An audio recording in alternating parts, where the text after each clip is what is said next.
Hi hello ನಮಸ್ಕಾರ, welcome to the channel. ಇವತ್ತು ನಾವು ಉತ್ತರ ಕರ್ನಾಟಕ ಸ್ಪೆಷಲ್ ಡ್ರೈ ಚಟ್ನಿ ಪುಡಿ ಹೇಗೆ ಮಾಡೋದು ಅಂತ ನೋಡೋಣ. ಅದಕ್ಕಿಂತ ಮುಂಚೆ ಯಾರೆಲ್ಲ ಹೊಸದಾಗಿ ನನ್ನ ಚಾನಲ್ ನೋಡ್ತಾ ಇದ್ದೀರಾ ಸಬ್ಸ್ಕ್ರೈಬ್ ಮಾಡೋದು ಮರಿಬೇಡಿ. ಹಾಗೆ ವಿಡಿಯೋ ಸ್ಕಿಪ್ ಮಾಡದೆ ಕೊನೆ ತನಕ ನೋಡಿ, ಕೆಲವೊಂದು ಟಿಪ್ಸ್ ಕೊಡ್ತೀನಿ ಹೇಗೆ ಮಾಡೋದು ಅಂತ. ಸೊ ಇವತ್ತಿನ ವಿಡಿಯೋ ಸ್ಟಾರ್ಟ್ ಮಾಡೋಣ. ಇದಕ್ಕೆ ಬೇಕಾಗಿರೋ ಸಾಮಗ್ರಿಗಳನ್ನ ನೋಡ್ಕೊಳ್ಳೋಣ. ಮೊದಲು ನಾನಿಲ್ಲಿ ಶೇಂಗಾ ಬೀಜನ 2 ಕಪ್ ಹುರಿದು ಸಿಪ್ಪೆ ಬಿಡಿಸಿಟ್ಕೊಂಡಿದ್ದೀನಿ. ಬೆಳ್ಳುಳ್ಳಿ 8ರಿಂದ 10 ಎಸಳು, ಕರಿಬೇವು 2ರಿಂದ 3 ಕಡ್ಡಿ ತೊಗೊಂಡಿದ್ದೀನಿ. ಉಪ್ಪು ರುಚಿಗೆ ತಕ್ಕಷ್ಟು, ಖಾರದ ಪುಡಿ 2 ಟೀ ಸ್ಪೂನ್ ತೊಗೊಂಡಿದ್ದೀನಿ. ಹಾಗೆ ಜೀರಿಗೆ 1 ಟೀ ಸ್ಪೂನ್ ತೊಗೊಂಡಿದ್ದೀನಿ. ಹಾಗೆ ಈಗ ಮಾಡೋ ವಿಧಾನ ಹೇಗೆ ಅಂತ ನೋಡ್ಕೊಳ್ಳೋಣ ಬನ್ನಿ. ಇವಾಗ ಒಂದು ಮಿಕ್ಸರ್ ಜಾರ್ಗೆ ಶೇಂಗಾ ಆ್ಯಡ್ ಮಾಡ್ಕೊಳ್ಳಿ.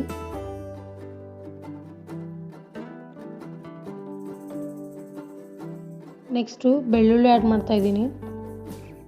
ನೆಕ್ಸ್ಟ್ ಇವಾಗ ಕರಿಬೇವು ಹಾಕ್ಕೋತಿದ್ದೀನಿ. ಇಲ್ಲೊಂದು ಟಿಪ್ ಕೊಡ್ತೀನಿ, ಇದನ್ನ ಡ್ರೈ ರೋಸ್ಟ್ ಮಾಡ್ಕೋಬೇಕು, ಅಂದರೆ ಸರಿಯಾಗಿ ಹೊಂದ್ಕೊಳ್ಳುತ್ತೆ. ನೆಕ್ಸ್ಟ್ ಇವಾಗ ಅಚ್ಚ ಖಾರದ ಪುಡಿ, ಉಪ್ಪು ಮತ್ತು ಜೀರಿಗೆ ಆ್ಯಡ್ ಮಾಡ್ಕೋಬೇಕು.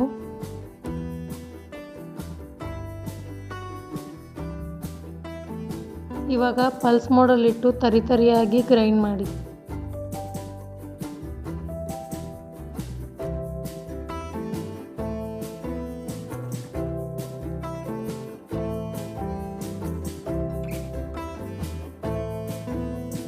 ಇಲ್ಲಿ ತೋರಿಸಿರುವ ಹದಕ್ಕೆ ಬಂದರೆ ಸಾಕು.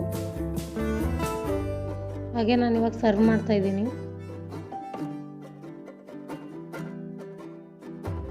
ನೋಡಿ ಕಲರ್ ಎಲ್ಲ ಎಷ್ಟು ಚೆನ್ನಾಗಿ ಬಂದಿದೆ. ನೀವು ಒಂದ್ಸಲ ಟ್ರೈ ಮಾಡಿ. ಇಷ್ಟ ಆಗಿದ್ರೆ ಈ ವಿಡಿಯೋ ಲೈಕ್ ಮಾಡಿ, ಸಬ್ಸ್ಕ್ರೈಬ್ ಮಾಡೋದು ಮರಿಬೇಡಿ. ಮುಂದಿನ ವಿಡಿಯೋದೊಂದಿಗೆ ಸಿಗ್ತೀನಿ. ಅಲ್ಲಿವರೆಗೂ ಬಾಯ್, ಟೇಕ್ ಕೇರ್.